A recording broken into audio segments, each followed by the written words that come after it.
გამარჯობათ მეგობრებო, მოგესალმებით თურქეთის მთებიდან და ესეც საკითხზე მინდა ვისაუბრო, რაც არის თავისუფლება და რაც არის სუვერენიტეტი ქვეყნისთვის. თავისუფლება ეს შედარებით ისეთი პოეტური მცნებაა. თავისუფალი შეიძლება იყოს ადამიანი, რომელიც ქვებს ისვრის. მიხვდეთ რა რატო ისვრი? ჩემო ძმაო, ქვებს უნდა გითხრას, რომ თავისუფალი ადამიანი ვარ, რაც მენებას ვაკეთებ. ან თავისუფალი იყოს ადამიანი, რომელიც უბრძალავს თავის თავს რაღაცეებს, მაგალითად არ ჭამს ხორცს და ამბობს, რომ მე კი მინდა ხორცი ვჭამო, მაგრამ არ ვჭამ, იმიტომ რომ არ მინდა ცხოველები მოვკლა და მე ვარ თავისუფალი ადამიანი, ეს ჩემი არჩევანია. მაგრამ სუვერენიტეტი ეს არის კონკრეტული პოლიტიკური ტერმინი, როგორც არის მეტრის საზომი ერთეული, არის ტენიანობის საზომი ერთეული და ასე შემდეგ, ეს არის სუვერენიტეტი. ანუ ეს არ არის პოეტური, არც მხატვრული და არც შემდეგ და არც ტერმინი, რომელიც რაღაც მანევრირების საშუალებას ტოვებს. ეხლა მოდით დავსვათ კითხვა საბჭოთა კავშირის დროს იყო თუ არა საქართველოს თავისუფალი. საქართველოს ჰქონდა თავის გიმნი, ჰქონდა თავის დროშა, ჰქონდა თავის საზღვრები. თამაშობდა ევროპის ლიგებზე, როგორც საქართველოს. გამიგეთ? იგებდა თასებს, რაღაც პრიზებს ევროპაზე.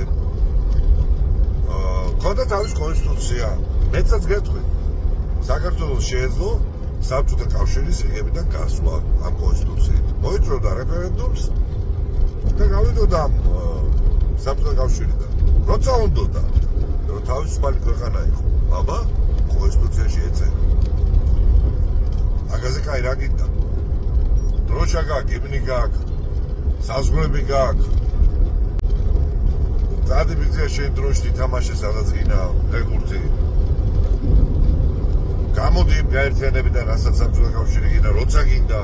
თუ მოგწონს, კი ბატონო, ეგრე აი მაგალითად ინგლისის დიდი ბრიტანეთის ეგრეა, ხო? გინდა გასვლა დადებითია. ევროკავშირი, ინგლისი, გინდა გასვლა დადებითია. საქართველოს ეგრე იყო. უნდა გასვლა საბჭოთა კავშირიდან, როცა უნდა მაშინ გავიდოდა. თავარია ხალხს გამოეხატა ნება. ეხლა ვნახოთ, რაც შეეხება სუვერენიტეტს. იყო თუ არა საქართველოს სუვერენული ქვეყანა? ჰქონდა თუ არა სუვერენიტეტი? არა. რატომ? იმიტომ რომ გადაწყვეტილებას თვითონ ვერ მიიღებდა გადაწყვეტილებას იღებდა მისი უფროსი ძმა, დიდი ძმა, რუსეთი. და იგივე ეს კონსტიტუციური უფლება, რომ გინდა თუ არა შენ საბჭოთა კავშირიდან გასვლა, ვერ მიიღებდა ამ გადაწყვეტილებას, ვერ ჩაატარებდა ამ პროცესს, რასაც რეფერენდუმი ჰქვია. იმიტომ რომ არ ჰქონდა სუვერენიტეტი. სუვერენიტეტი არ ჰქონდა. როდესაც დღეს ჩვენ ვამბობთ, მათ შორის ჩემთვის საყვარელი ადამიანები, არ გავაღიზიანოთ რუსეთი. ამით რას ვამბობთ, იცით? რომ ჩვენ არ გვაქვს სუვერენიტეტი.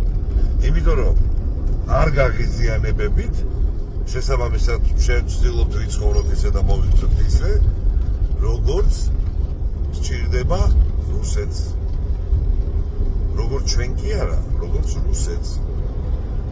ანუ ჩვენ შეიძლება მივიღოთ ისეთი კანონები, როგორც უნდა რუსეთს და არა ისეთი, როგორც გვინდა ჩვენ.